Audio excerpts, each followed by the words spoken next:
Students, हम लोगों ने ऑनलाइन क्लास के अंदर 13 का चैप्टर स्टार्ट कर रखा है और उसी चैप्टर को हम लोग क्या करें, कंटिन्यू कर रहे हैं। तो आज का जो टॉपिक है उसका नाम क्या है, डॉर्मेंसी।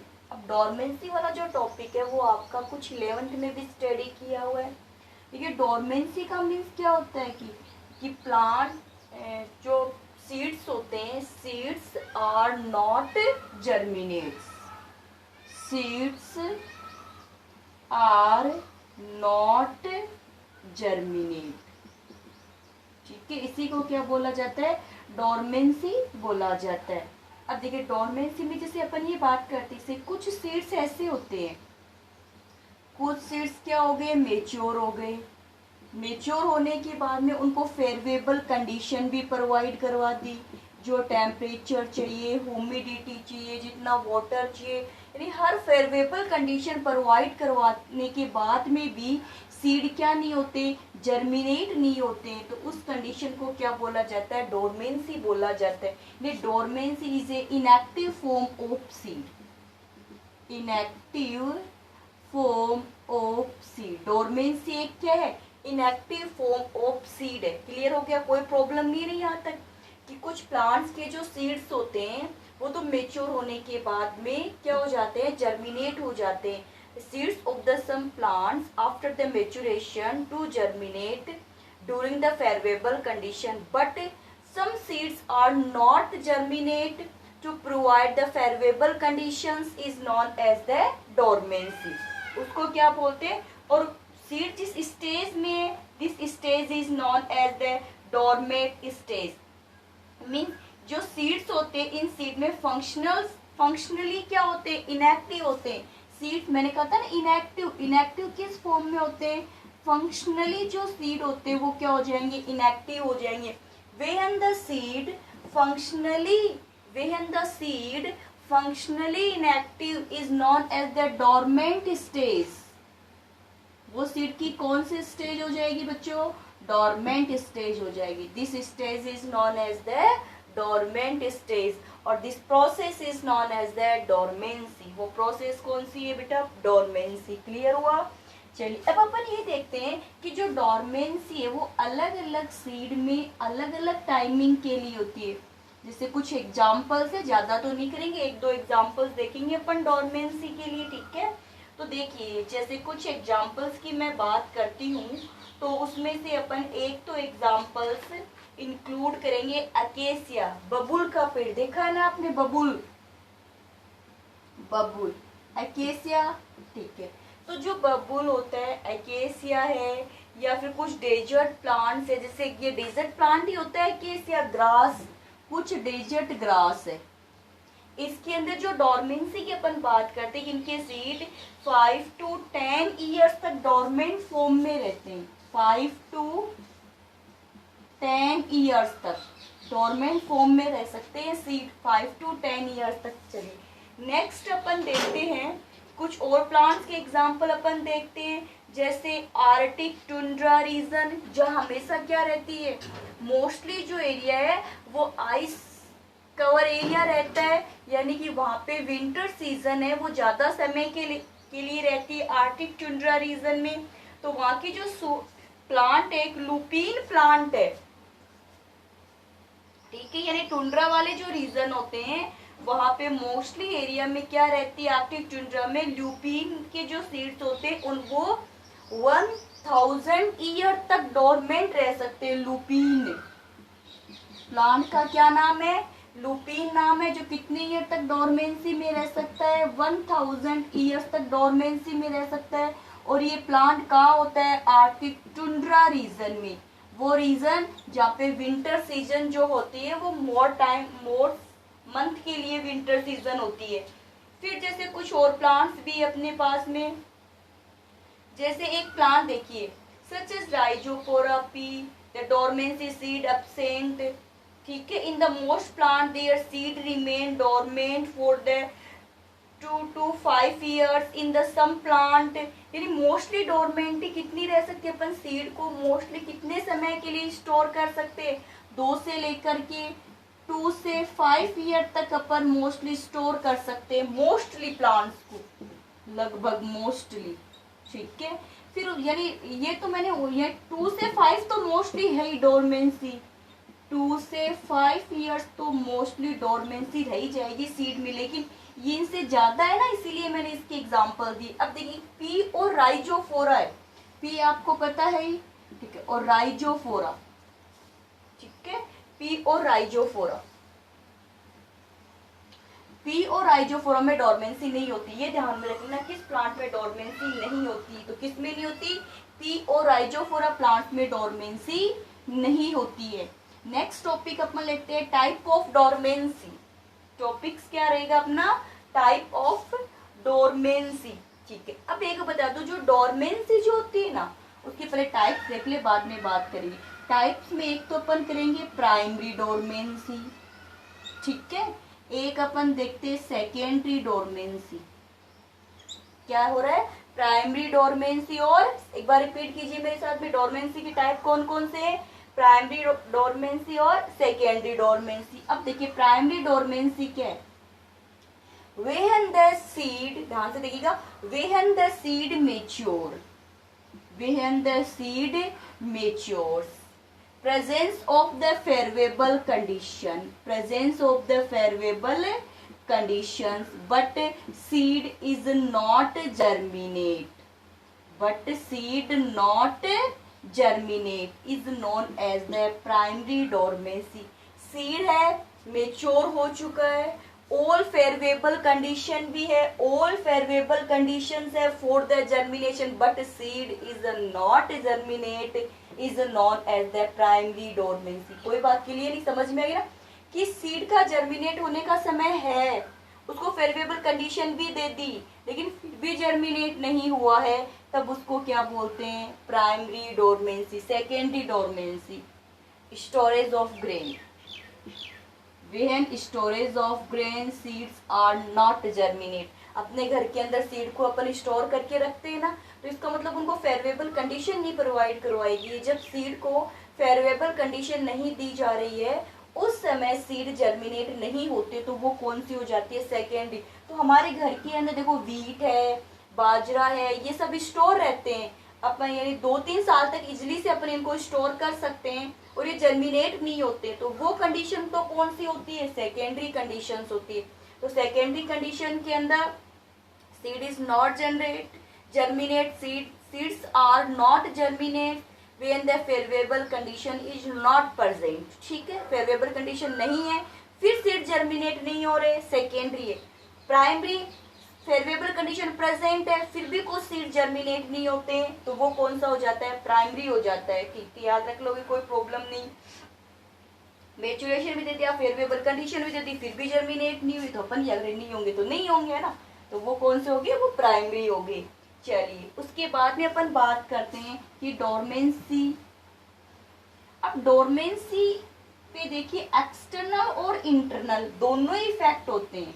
जो डोरमेंसी है, डोरमेंसी पे एक्सटर्नल और इंटरनल दोनों ही स्ट्रक्चर जो होगी वो अपना इफेक्ट डालेगी। अब इंटरनल स्ट्रक्चर्स पे अपन किसको इंक्लूड करते हैं, इंटरनल स्ट्रक्चर्स आप किसको कहोगे, ये तो आपको पता है, जो इंटरनली होगी वो इंटरनल स्ट्रक्चर होगी। इंटरनल स्ट्रक्चर में स्ट्रक्चर्स ऑफ सीड और देयर डेवलपमेंट इफेक्ट करता है। इंटरनल में क्या क्या इफेक्ट होगा, स्ट्रक्चर ऑफ सीड, क्या आएगा, structure of seed and their development,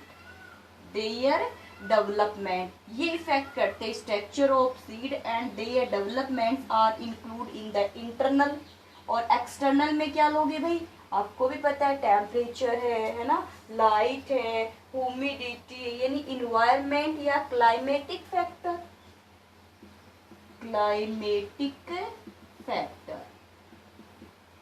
ठीक है, समझ में आ रहा है ना। डोरमेंसी में फैक्टर कौन कौन से आते हैं, इंटरनल फैक्टर होते हैं जो स्ट्रक्चर और डेवलपमेंट से रिलेटेड है, तो वो भी इफेक्ट करेंगे डोरमेंसी को। एक्सटर्नल स्ट्रक्चर जो भी, वो भी डोरमेंसी को इफेक्ट करेगी। तो एक्सटर्नल में अपन क्या लेंगे, क्लाइमेटिक फैक्टर्स को इंक्लूड करेंगे। लीजिए ये टॉपिक क्लियर हुआ। नेक्स्ट देखते हैं डोरमेंसी से रिलेटेड, ज्यादा हार्ड टॉपिक नहीं है, बहुत ही इजी सा टॉपिक है। फैक्टर अफेक्टिंग डोरमेंसी, फैक्टर वही बात अभी तो बताई थी, स्ट्रक्चर व इन्वायरमेंटल, तो फैक्टर।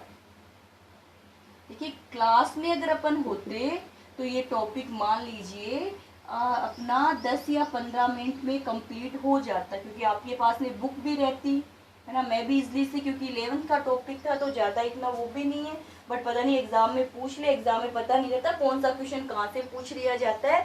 तो यानी हमारे लिए हर टॉपिक इम्पोर्टेंट होता है। तो अपन ये सोचिए तो इजी सा टॉपिक है, छोड़ देते तो अपन कई बार उसको छोड़ देते।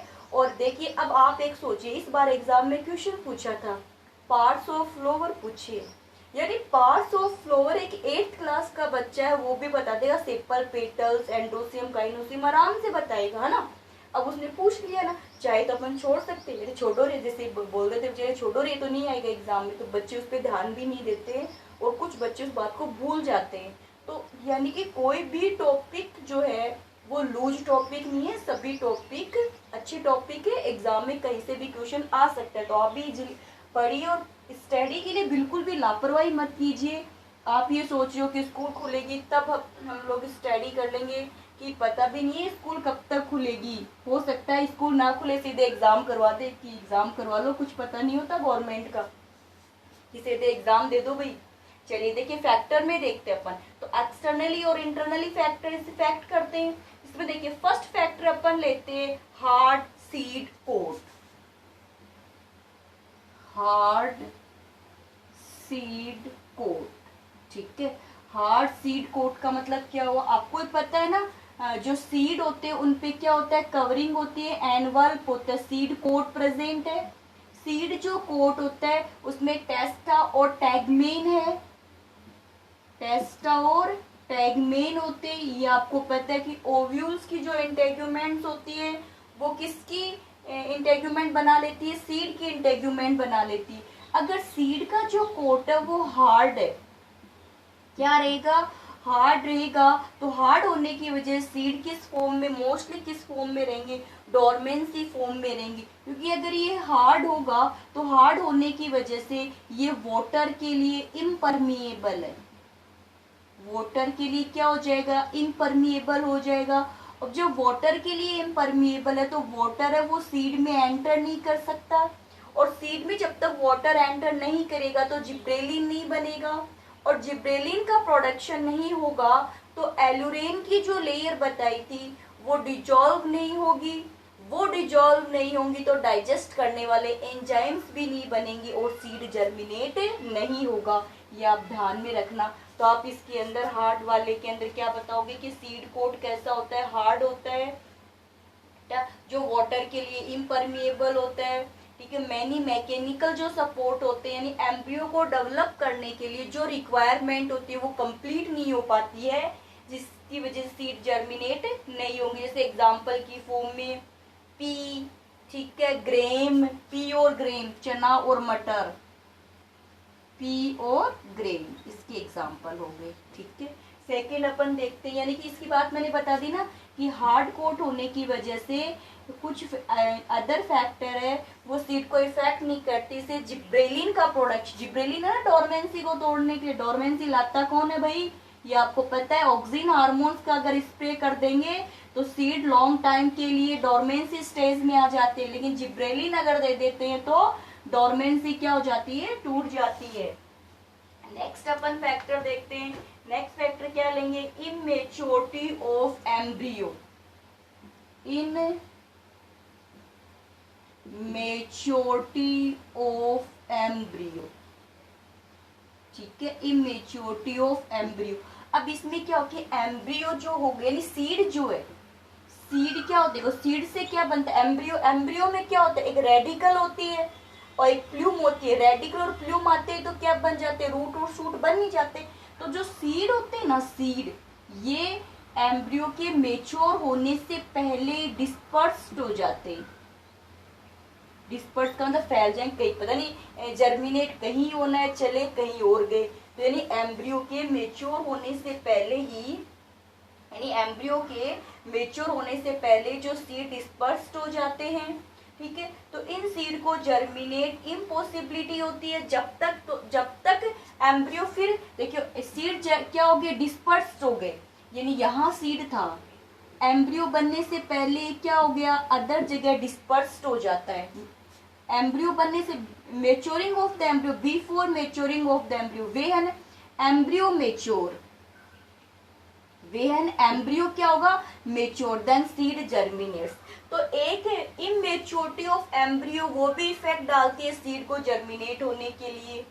फिर जैसे एग्जांपल की फॉर्म में गिंगोगा, बाइलोबा, नीटम, निमोन, ये ऐसे प्लांट्स है जो क्या डालते हैं, मेच्योरिटी पर इफेक्ट डालते हैं। फिर नेक्स्ट है requirement of after ripening period, क्या होगा, ध्यान से सुनेगा, requirement of after ripening period, ठीक है, नाम याद रह जाएगा क्या, वापस से रिपीट करूं, requirement of after ripening period. अब देखिए अभी अभी मैंने जो ऊपर वाले का जो आपको एग्जांपल दिया, तो बता दूं कि आपको ध्यान में नहीं रहेगा कि वो प्लांट कौन सा है। देखिए मैंने कहा था ना नीटम, क्या है, नीटम गेगीमोन, अभी अभी मैंने प्लांट्स का नाम लिया है नीटम। तो नीटम एक क्या है, सब फैमिली होती है। नीटम जो सब फैमिली है वो किस प्लांट की है, जिम्नोस्पर्म प्लांट की है। किसकी है, अब आपको भी पता है कि जिम्नोस्पर्म प्लांट के जो सीड होते हैं उन पे एनवल्प नहीं होता। जिम्नोस्पर्म पे क्या, इसी की बात कर रही हूँ मैं, जो सीड पे एनवल्प नहीं होता, तो एनवल्प नहीं होने के बाद में जो सीड होते हैं वो डिस्पर्स हो जाते हैं, फैल गए हवा के थ्रू, वाटर के थ्रू, किसी भी अदर मीडियम के थ्रू अदर जगह चले जाते हैं। क्योंकि देखो इसमें जो कवरिंग वाले में तो क्या होता है कि एम्ब्रियो मेच्योर होता है, सीड होते हैं उस पे एनवल्प होते हैं, तो उसमें एम्ब्रियो मेच्योर हो जाता है। एम्ब्रियो मेच्योर होने के बाद में उनमें क्या हो जाता है, जर्मिनेशन हो जाता है। तो उससे पहले वो प्रोटेक्ट रहते हैं, किसके अंदर, कवरिंग में प्रोटेक्ट रहते हैं एंजियोस्पर्म प्लांट में। जबकि जिम्नोस्पर्म प्लांट्स के अंदर सीड है वो एनवल्प में कवरिंग नहीं रहते हैं, तो किसी भी मीडिएटर के थ्रू मेच्योर होने से पहले ही वो क्या हो जाते हैं, डिस्पर्स्ड हो जाते हैं। तो वहां की जो सीड की डोरमेंसी होगी वो लॉन्ग टाइम के लिए होगी, ठीक है। तो वो जो नीटम मैंने दिया था वो जिम्नोस्पर्म का प्लांट है। फिर requirement of after ripening period, requirement of after ripening, requirement of after ripening period, ठीक है। चलिए अब देखते हैं किसके अंदर अपन क्या बताएंगे। अब ऐसे बताएं कि जो सीड ना जर्मिनेट होंगे ना, यानी सीड मेच्योर हो गए, सीड मेच्योर हो गए लेकिन जस्ट जर्मिनेट नहीं होती। जैसे सीड है, देखिए सीड मेच्योर हो गया, ठीक है, मेच्योरिंग टाइम अच्छा है उसका, बट जस्ट जर्मिनेट नहीं हुआ, जस्ट तुरंत जर्मिनेट नहीं हुआ, है ना। अब बीच में देखिए टाइमिंग आ गया ना, इसको रेस्ट टाइमिंग बोलते हैं, यानी मेच्योरिटी और जर्मिनेशन के बिटवीन जो टाइम लगेगा उस टाइम को क्या बोलते हैं, रेस्ट कंडीशन बोलते हैं। यानी इसमें यानी प्लांट की कुछ वैरायटी किस फॉर्म में आ गई, रेस्ट कंडीशन में आ जाती है।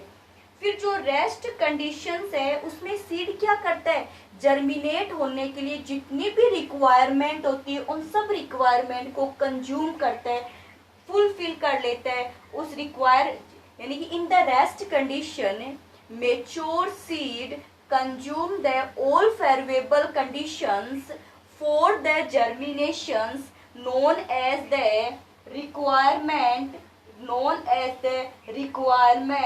of after ripening, या known as the ripening period, उसको क्या बोला जाता है, राइपिंग पीरियड बोला जाता है। तो आप ध्यान रखिएगा राइपिंग पीरियड क्या होता है, a seed is mature but justly not germinate, this condition is known as the rest condition. In this condition, a mature seed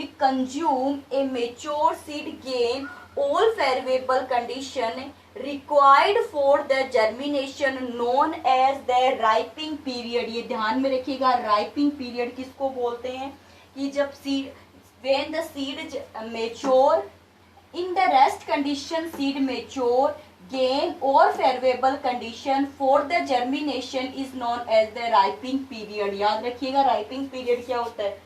next देखिए, नेक्स्ट अपन लेते हैं requirement of specific temperature and light. फटाफट देख लीजिए, specific temperature and light, कि seed को germinate होने के लिए स्पेसिफिक लाइट और स्पेसिफिक टेम्परेचर की जरूरत है। कुछ सीड्स, मोस्टली जो सीड होते हैं ना, उनको जर्मिनेट होने के लिए क्या चाहिए, लो टेम्परेचर चाहिए। क्या चाहिए उनको, लो टेम्परेचर चाहिए। जो वो लो टेम्परेचर में से पास होंगे तभी सीड क्या होंगे, जर्मिनेट होंगे, वरना सीड जर्मिनेट नहीं होंगे। ध्यान रखिएगा, इसका बहुत अच्छा एग्जांपल मैं अपने घर का दूंगी अभी आपको। तो सीड को जर्मिनेट होने के लिए क्या चाहिए, लो टेम्परेचर चाहिए, मीन्स कोल्डेस्ट एरिया चाहिए, कोल्ड एरिया। जब तक सीड को कोल्ड एरिया में से पास नहीं करवाया जाएगा वो सीड जर्मिनेट नहीं होंगी। आप ध्यान में रखिएगा। देखिए अभी अपने यहाँ जो खरीफ क्रॉप चल रही ना, तो उसमें मूंग है, मोठ है, ये सब होते हैं ना। तो आप देखिए मोठ, आपको मैं बात बताऊं मोठ की, ठीक है। आप अब प्रेजेंट टाइम की बताऊं, पहले आप क्या कीजिए, प्रेजेंट टाइम में कुछ मोठ ले लीजिए, उनको वाटर में डिजोल्व कर दीजिए।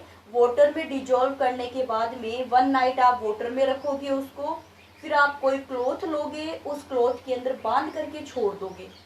देख लीजिए सीड जर्मिनेट नहीं होंगे। और इन्हीं सीड को आप मार्च के महीने में लेके जाइए, क्यों, बीच में क्या आ गई, विंटर आ गई ना, विंटर आ गई, कोल्डेस्ट एरिया दे दिया उनको टेम्परेचर दे, विंटर आ गई। अब इतना टाइम निकलने के बाद में फिर अपन उसी प्रोसेस को करेंगे, यानी वाटर के अंदर उसको डिप करेंगे 1 नाइट के लिए, फिर क्लॉथ के अंदर उनको पैक करके छोड़ेंगे 1 नाइट के लिए, तो सीड जर्मिनेट हो जाते। तो सीड को जर्मिनेट होने के लिए क्या देना पड़ता है, लो टेम्परेचर देना पड़ता है। अगर जब तक उनको लो टेम्परेचर नहीं दिया जाएगा सीड जर्मिनेट नहीं होते हैं। सीड के लिए मोस्टली जर्मिनेटिंग टाइम क्या रहेगा, 0 डिग्री टू 5 डिग्री क्या रहेगा, जर्मिनेट होने के लिए क्या चाहिए, ये कंडीशन प्रोवाइड होनी चाहिए। जब तक इस कंडीशन में से पास नहीं होंगे तब तक सीड जर्मिनेट नहीं होते हैं, ठीक है। अब इसके लिए अपन डेफिनेशन भी दे सकते हैं, जैसे मान लीजिए कि कुछ seed, some seed for the required the light period, ठीक है, quantity of light for the germinations. अब एक बार वापस से सुनिए, in the some seeds for the germinations to required photo period, quantity of light, quality of light for the germination of seeds to required for the germination of seed to required photo period, quality of light, quantity of light. So seed is sensitive for the light is known as the photoblastic. ध्यान में रखिएगा, photoblastic क्या word use किया मैंने, फोटोब्लास्टिक। छोटी छोटी definition बहुत आ जाती है। फोटोब्लास्टिक किसको बोला है, photoblastic. The seeds are sensitive, वापस से सुनिए, the seeds are sensitive for photo period, quantity of light, quality of light, quantity of light for the germination is known as the photoblastic. Next अपन लेते हैं presence of germination inhibitor. देखिए अब जैसे कुछ fleshy fruit है,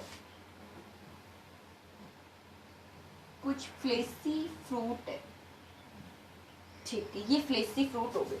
कुछ जो fleshy fruit है उनके अंदर कुछ सीड्स के अंदर सब्सटेंस होते हैं जो इनहिबिट नहीं होने देते, यानी इनके फ्लेसी जो फ्रूट है, इनके जो सीड होंगे उनमें ऐसे सब्सटेंस होते हैं जो जर्मिनेशन को इनहिबिट करते हैं। जर्मिनेशन को क्या कर देते, इनहिबिट,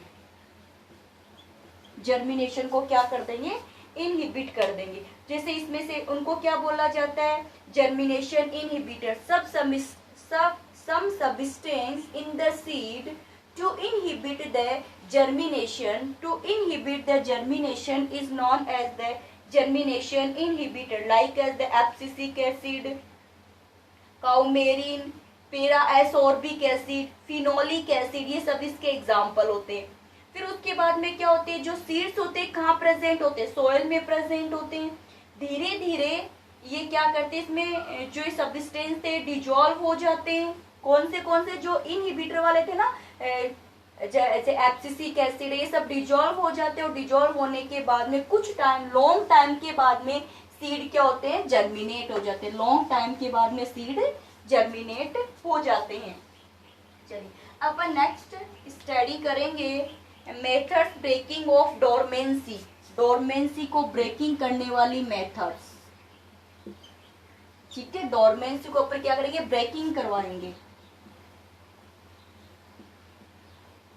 फर्स्ट जो ब्रेकिंग मेथड है उसमें सेक्रिफिकेशन, खुरचना। क्या हुआ इसका हिंदी में अपन इसको क्या बोलते हैं, खुरचना बोलते हैं। अब इसमें क्या होता है, जो सीड कोट है वो हार्ड है। सीड कोट कैसा होता है, अगर हार्ड है तो अपन इसको सेक कर देंगे, ऐसे स्क्रब करेंगे, स्क्रब करते हैं ना, स्क्रब। अपन इसको क्या करेंगे, स्क्रब करेंगे। स्क्रब करने से जो ये कोट है वो कैसा हो जाएगा, लूज हो जाएगा। और लूज होने से इसके अंदर क्या एंटर कर जाएगा, वाटर है। और वाटर एंटर करते डोरमेंसी टूट जाती है, हमेशा ध्यान में रखिए। सेकंड मेथड ये हो सकती है इसके अंदर कि जो सीड होते हैं ना, सीड, इनको अपन सॉल्यूशन के अंदर डिप करवा देते हैं। जैसे डेल्यूट H2SO4, क्या ले लेंगे, डेल्यूट H2SO4 ले लेंगे इनको डिप करवाने के लिए, या फैट सॉल्यूशन ले लेंगे, या फिर हॉट वाटर ले लेंगे। इनके अंदर अगर अपन सीड को क्या कर दे, डिजोल्व करके रखते हैं, तो भी डोरमेंसी क्या हो जाती है, ब्रेक हो जाती है। फिर ये समझ में आ गया ना। चलिए नेक्स्ट है चिलिंग, आर्टिफिशियल चिलिंग ट्रीटमेंट।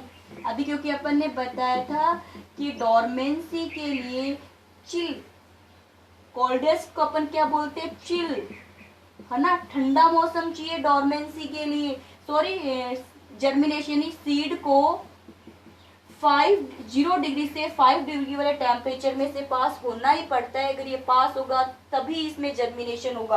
तो अपन क्या करते हैं, आर्टिफिशियली चिली ट्रीटमेंट दे देते हैं उसको। तो आर्टिफिशियली अगर चिली ट्रीटमेंट प्रोवाइड करवाएंगे तो सीड क्या हो जाएंगे, जर्मिनेट हो जाते हैं। फिर है एक्सपोजर्स टू अल्टरनेट टेम्परेचर।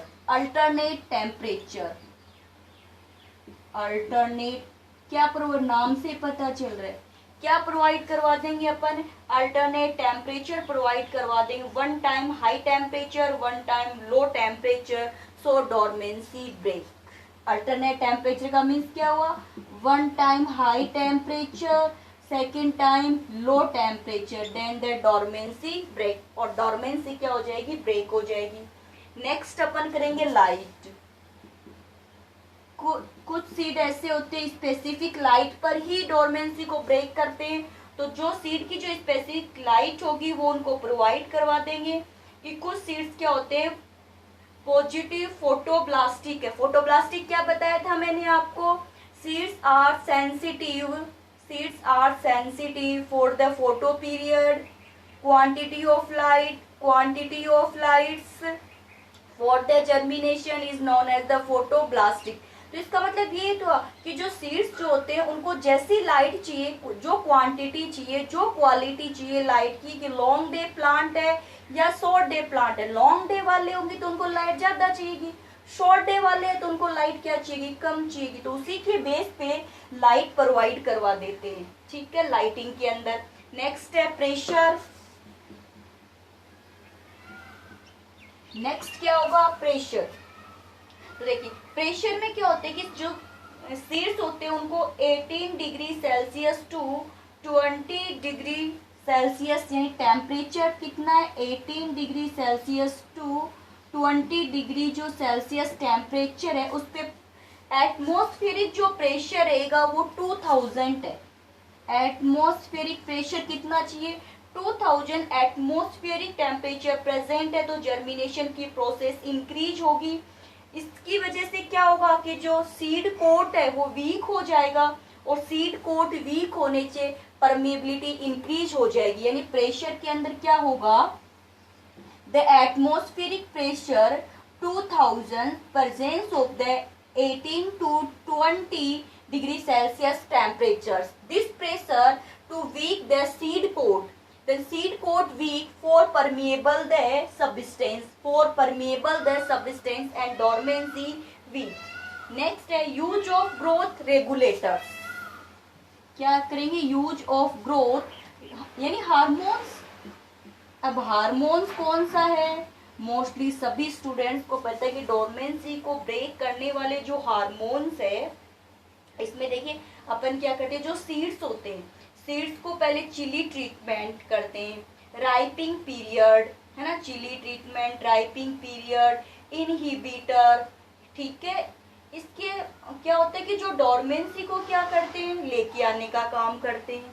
ये डोरमेंसी को क्या कर, जैसे देखिए अभी अपन ने बात की थी एब्सिसिक एसिड की बात की थी, तो एब्सिसिक एसिड डोरमेंसी को लाता है, लेकिन कुछ हार्मोन ऐसे होते हैं जो डोरमेंसी को कंट्रोल करते हैं। जैसे एग्जांपल की फॉर्म में जिब्रेलिन, कौन सा हार्मोन हो जाएगा? जिब्रेलिन।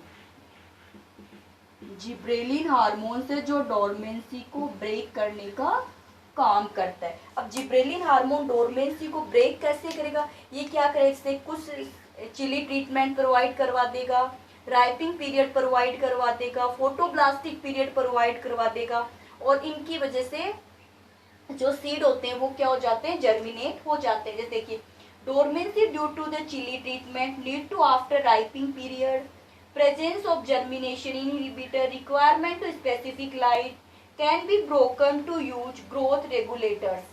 इन सबको अपन किससे हटा सकते हैं?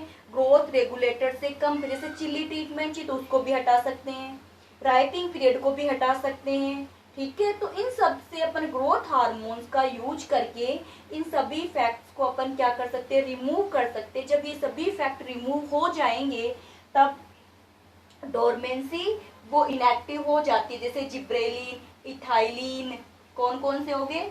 जिब्रेलिन हो गया, इथाइलिन हो गया, क्लोरोहाइड्रीन हो गया, थायोयूरिन हो गया, थायोयूरिया हो गया, ठीक है, थायोयूरिया। तो ये टॉपिक था किसका? डोरमेंसी का। इसमें डोरमेंसी क्या है, टाइप ऑफ डोरमेंसी, डोरमेंसी कैसे आती है, डोरमेंसी को कैसे रिमूव कर सकते हैं, ये वाला टॉपिक अपन ने आज की क्लास में कंप्लीट किया है। आज के जो क्वेश्चन है वो आप नोट कर लीजिए। क्वेश्चन है what means of photoblastic, what means of photoblastic, एक ही क्वेश्चन है जिसका आंसर आपको देना है। और देखिए मैं लास्ट में आपसे यही कहूंगी, अगर आप स्टडी नहीं कर रहे हो रेगुलर तो इसमें आपको ही हार्म होगा, ठीक है। मैं यहाँ रोज आपको टॉपिक प्रोवाइड करवाती जाऊंगी, मेरे अकॉर्डिंग तो सिलेबस हो रहा है। अब आपकी रेस्पॉन्सिबिलिटी है कि ये सिलेबस कंप्लीट हो, क्योंकि जो हार्म होगा वो आप लोगों को ही होगा अगर रेगुलर स्टडी नहीं करोगे तो।